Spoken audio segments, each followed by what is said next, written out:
Okay. Now you are finally at the last part of your project, which is making the actual project. So now you're going to be applying what you learned with perspective and applying what you learned with watercolor and texture to your actual composition. So first things first, we're going to read through the rubric, and these are basically what's on your rubric. This is the project requirements. So it's good to know the requirements before you actually start the project. You need to be using high quality royalty free images as references, and I want you to make sure that it is royalty free. It's not something that you might accidentally be stealing from another artist. So you can also be like taking your own pictures if you want to. Royalty free just means it can't be copywritten. When you're initially drawing out your composition, you need to draw it lightly because craftsmanship. You need to accurately represent your image's perspective. You need to add details using the correct perspective. So that is going to be like your doors and windows and bricks all need to be going towards your vanishing points. You need to erase any harsh lines before adding watercolor. Again, because craftsmanship, we want these to be nice and neat. Um, I want you to, when you're using watercolors, to create a foundation first using your base colors or using your complements to block in their image using watercolor. So, say your house is like a red brick, you can do that first.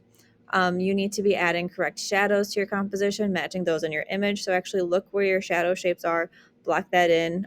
You can mix that color by using a shadow color and darker tones and complements, which is, oh my gosh, the next requirement. So, you must properly mix your shadow color using darker tones and complements. I want you to add details. So that's why I had you go over texture with watercolor. So add some details through layering on top of one another.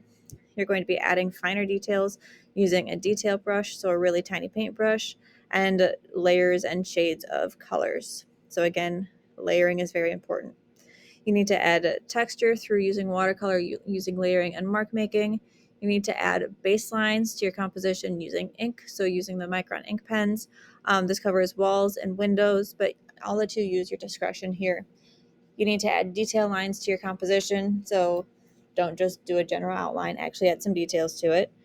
Add some mark making in there to have the appearance of texture, so the good old scumbling and hatching.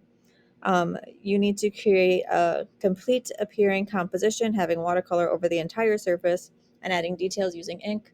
So don't like outline everything with ink and then have half the page filled in with watercolor. You need to have the entire page filled in, and then it needs to be balanced. So you can't have more visual information on one side than the other. Your process for this.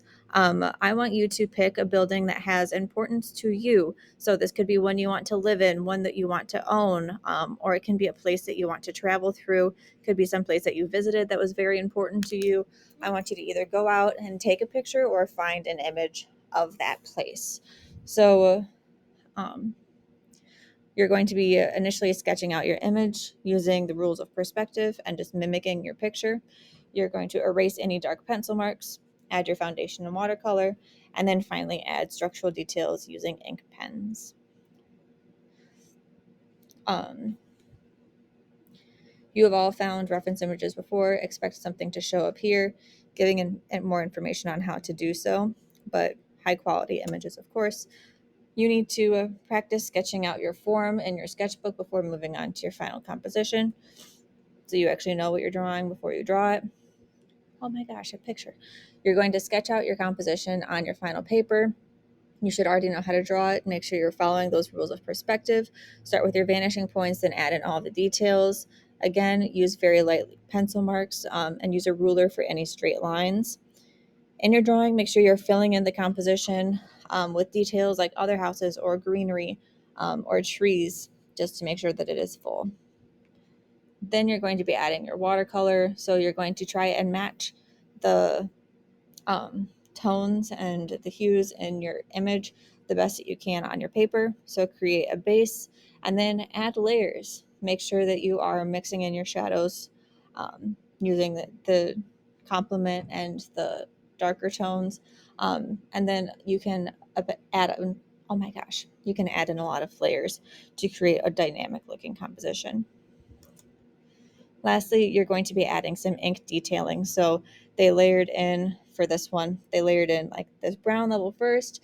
They added some shaded areas using a darker tone, and especially right here to create a nice shadow. And then they went back in and they traced over some things with an ink pen to add any important lines and to add some more texture.